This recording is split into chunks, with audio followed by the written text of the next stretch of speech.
कबीर साहब ने कहा, तंत्र मंत्र सब झूठ है, मत भरमो संसार। समाज में इतना अंधविश्वास फैला हुआ है। एक महिला अपने बगल के पड़ोस में जाती है, एक बच्चा सुंदर है उसके साथ में, और वह दूसरी महिला कहती है कि तोहर बच्चा तो बहुत सुंदर देखे में छ। और बच्चा लेकर जब घर जाती है 2 दिन के बाद बच्चे जब बीमार पड़ जाते हैं तो कहती है कि बुढ़िया वो डायन है, उसे ने इसको नजर लगा दिया। ऐसा कुछ नहीं होता है जिसके कारण उसको जान मार देते हैं डायन कह करके। और मैं कहना चाहता हूं, बराबर अखबार में पढ़ने को मिलता है, अमुक महिला को डायन कह के उसको माथा मुड़ा करके हत्या कर दिया, मैला पिलाया। तो मैं कहना चाहता हूं, अगर डायन में और मारने और जिंदा करने की शक्ति होती तो भारत सरकार इन्हीं को पाकिस्तान और चीन के बॉर्डर पर तैनात करते, मंत्र फूंक देती है, उस सब मर जाता। इसलिए डायन होता नहीं, ये तमाम ये भ्रम है। भगत भी नहीं होता, ओझा भी नहीं होता है। हमारे समाज में जो अनपढ़ लोग होते हैं, जो पढ़े लिखे नहीं होते, उसे उन्हीं के देह पर देवता भी आता है। इसलिए मैंने कहा कि पढ़ल लिखल पर देवता नहीं आवे, मूर्खा बनता भक्ता। और जब जब ताल गिरे मानर पर तब तब दहिया डोलता रे, मन मूर्खा काहे भ्रम में भटका। ये तमाम 36 करोड़ देवी देवता हैं, सब झूठे हैं। कबीर साहब ने आज से 600 वर्ष पहले कह दिए, लेकिन आप देवता को छोड़ना नहीं चाहते। आपके गरीबी भुखमरी का कारण ये अंधविश्वास है। अंधविश्वास का मतलब होता है किसी बात को आंख मूंद करके मानना अंधविश्वास है, किसी बात को जान करके मानना विज्ञान है। आज ये विज्ञान का युग है। अमेरिका में रिसर्च हो गया है कि वहां पानी पर मोटरसाइकिल चलेगा, 10 साल के बाद चलेगा। लेकिन आज हम लोग अंधविश्वास में हैं। आज देख रहे हैं, देखिए ये पत्थर में प्राण दिया जाता है, ये पागलपन के सिवा कुछ नहीं है। ये हजारों वर्षों से ये प्राण प्रतिष्ठा दिया जा रहा है। प्राण प्रतिष्ठा अगर होता, किसी के मरने से अगर प्राण दे दिया जाता, तो सारे हॉस्पिटल में, तमाम बड़े बड़े हॉस्पिटल में 4 को 5 को पंडित जी को उसमें बहाली कर दिया जाता, और मर जाता तो उसको प्राण दे दिया जाता। चीन के बॉर्डर पर 10 को पंडित जी को बहाली कर दिया जाता, और वहां भी जो है सो जो सेना मर जाता उसको मंत्र फूंक कर जिंदा कर दिया जाता। इसलिए भाइयों, अंधविश्वास भगाओ, देश बचाओ अभियान हमारा चल रहा है पूरे देश में। आज अभी कुछ लोगों के बीच में पर्चा दिए थे कि मृतक भोज अधिनियम 1960 धारा राजस्थान में लागू हो गया है। भोज खाने वाला, भोज खिलाने वाला, कर्जा देने वाला सभी लोग जेल जाएंगे।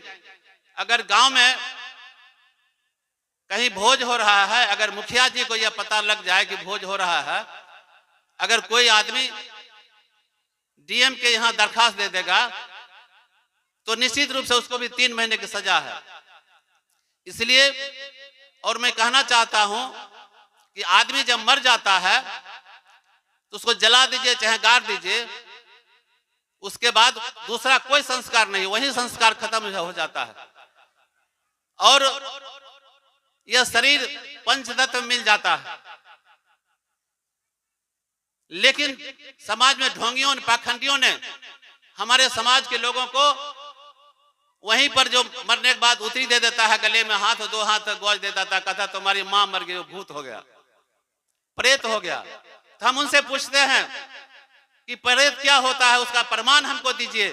तो बताते हैं जैसे आप हवा को नहीं देखते हैं, आप बिजली को नहीं देखते हैं, उसी ढंग से प्रेत को नहीं देख सकते। हम कहते हैं ठीक है, हवा का तो अनुभव करते हैं पेड़ पौधे हिलने से, बिजली का अनुभव करते हैं बल्ब जलने से, पंखा चलने से, लेकिन आप अपना प्रेत को हमको प्रमाणित कीजिए। लेकिन दुख के साथ कहना पड़ता, 10 दिन तक पिंडदान हमसे करवाते हैं। कबीर साहब ने आज से 600 वर्ष पहले कह दिए। ये तमाम ढोंगी पाखंडियों से अलग रहिए। और बड़े बड़े लोग तो भोज कर लेते हैं, लेकिन जो गरीब गुरबा लोग हैं, जो अपने बच्चे को पढ़ा लिखा नहीं सकता है, भोज में ही कम से कम गरीब भी लोग हैं तो कम से कम 50-60 हजार रुपया उनका व्यय खर्च हो जाता है। तब बताइए कैसे अपने बच्चों को आगे बढ़ा सकेंगे, कैसे बच्चों को पढ़ा सकेंगे। अभी हम लोग देख रहे हैं कि इस क्षेत्र में हम आते हैं, कई जगह हम रुके हुए थे, 10 साल की बच्ची आती है, वो आरती करते हुए, अगरबत्ती दिखाते हुए। हमने पूछ दिया बच्ची क्या कर रही है, तो कहा कि हम भगवान की पूजा करते हैं। मैं कहना चाहता हूं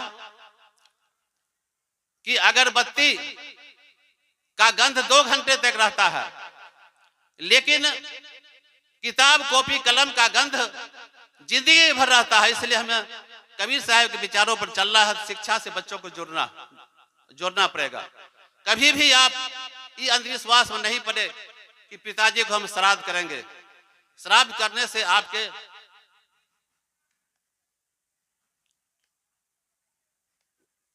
एक बहुत बड़ा धोखा है। आपको स्वर्ग के नाम पर, नरक के नाम पर धोखा दिया जाता है। तुम अपने बाप को अगर खटिया लोटा दान नहीं करेगा, तुम जो है सो पलंग दान नहीं करेगा, गाय दान नहीं करेगा, तो तुम्हारे पिताजी को पेट नहीं होगा, वो नरक में भटकेंगे। मैं कहना चाहता हूं कि भारत ये पूरी दुनिया में किसी नक्शा में बता दे कि स्वर्ग का नक्शा चौहद्दी कहाँ है, नरक कहाँ है। इसलिए भाइयों, आप लोग निश्चित रूप से इस बात को ध्यान दीजिए। हमारे समाज में बहुत से लोग, हम जब ये कार्यक्रम कर रहे हैं अंधविश्वास भगाओ देश बचाओ में, बहुत सारे लोग पत्रकार हमसे पूछते हैं कि आप जो जागरूकता अभियान चला रहे हैं उसमें कितने प्रतिशत लोगों को अंधविश्वास से दूर करते हैं। तो मैं कहता हूं 100 में 30 लोगों को अंधविश्वास से हम दूर करते हैं। अब देखिए आपके सामने, अब हमारे पास में एक बैग है छोटा सा। इस बैग में एक रुमाल को इसमें रखते हैं,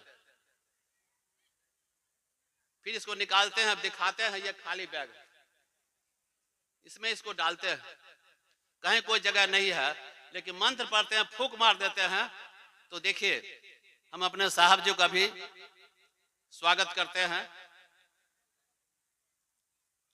देखिए रुमाल से ताली बजा दीजिए जोर से आप लोग। साहेब इसको गला में पहना देते हैं।